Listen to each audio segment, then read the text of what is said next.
In fact, one is the sense of hearing and the one is the sense of visual. So let's talk about being able to write and compose music, understanding the physics of music is inevitable.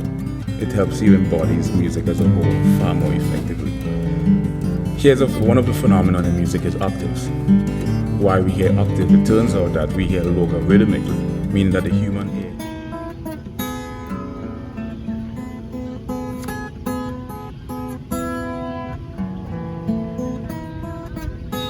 Disinhibited, they are sort of removed from these conditionings, and they're also removed from these phonological conscious emotions, personality, and motivations, goals, and drive.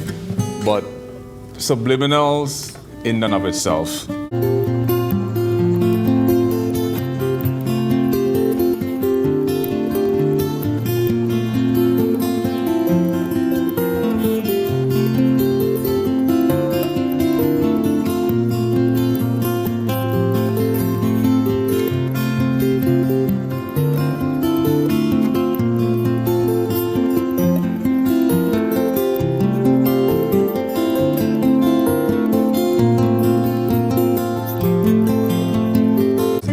Because it seems like statistically the numbers have been falling. Bipolar 1 is emotional fluctuation.